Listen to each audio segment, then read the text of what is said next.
mwitwa bande? Muri make nitwa Kwizera, iryo zina abavyeyi banyise.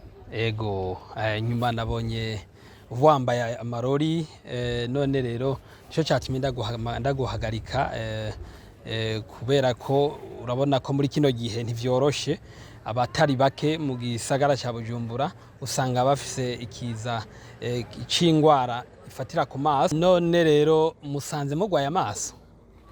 Muri make jewe ngize ibisi ndayagwaye kandi yarambabaje cyane. Nari maze imisi ndayabona ku bandi nkanabatwenga nkavuga ati none wewe ati uribuka yuko kenshi barakunda gucisha amakano ngo umuntu ngo abonye iyo abonye umukuru w'igihugu ngo ntashobora kugwara amaso.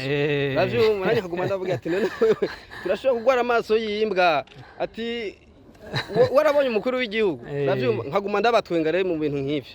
Mugabo rero nanje naratangaye naciye nsanga nayagwaye kandi nagerageza cyane kwirinda nkirinda no gukora ku muntu iyo bayagwaye nkavuga ati yo havanyandutse. Ego mu bisanzwe n'abantu batari bake bagwaye ano maso. None we mu kugufata ni ibihe bimenyetso yatangiye kugufata gute, watangiye kwiyumva gute, vyagenze gute mu ncamake? Muri make iki kiza cy'aya maso y'imbwa kiragoye cyane. Betwo cita kari amaso y'imbwa ubye n'akantu abantu bishiriye ko twovuga kari ingwara y'amaso. Niko gatereme bariko barakoresha kuko nanje numvise ngo n'amaso y'imbwa urumva sinigeze mbona imbwa yagwaye. Nta kibazo niko babivuga. Jewe natanguye kumva ijisho rimwe ritanguye numva umusonga numva umengo ni micanga yangiye mu jisho. Kandi yumvira ati nta mucanga je wangiye mu maso. Ntangura kumva ijisho ribabara rivyimba gushika naho ijisho rihuma. Bukeye irigira kabiri naryo nyene bigenda kwa kundi nyene. Cico nakoze naciye mvuga ati okay reka ngende kwa muganga. Naragiye kwa muganga ndagira muri pharmacie barampa umuti.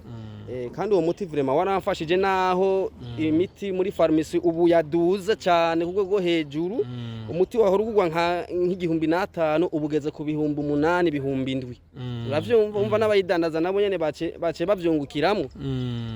Umva rero nanye ndiko ndatora mitende nico gituma ubona mfise n'aya maruri.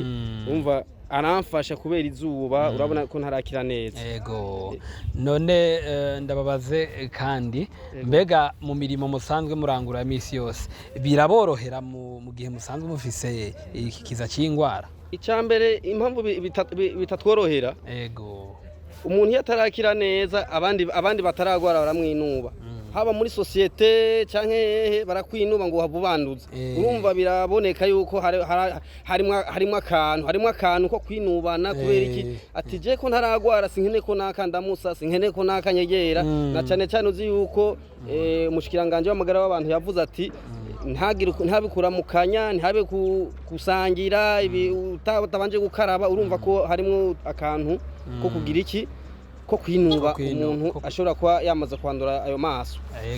None mwebwe muvuga mwibaza yuko ayo maso yabategwa niki?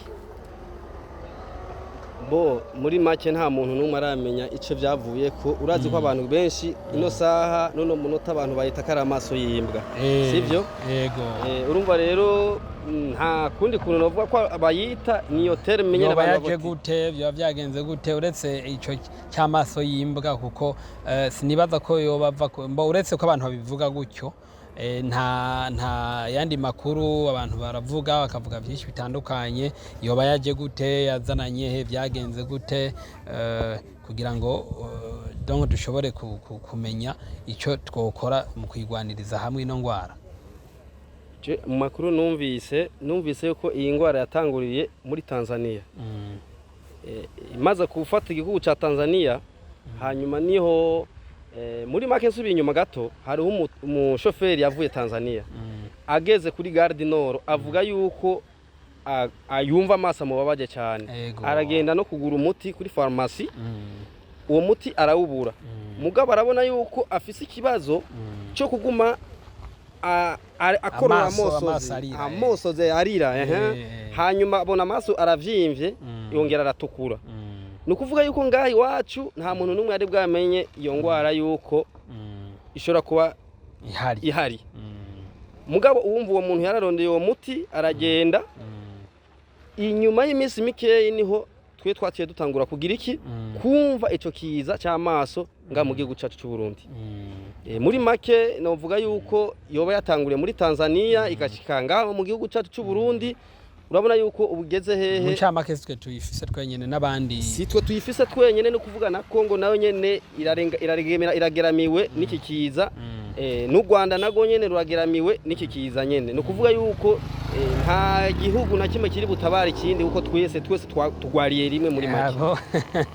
Murakoze cyane. None akandi kabazo nashaka kubabaza, muriko mukora iki, muriko muyikingira gute mu kibana aho muherereye, na cyane cyane ko wavuze ko abantu babinuba umumaze kugwara ayo maso, ariko je sinakwinuvya nako duhagararanye.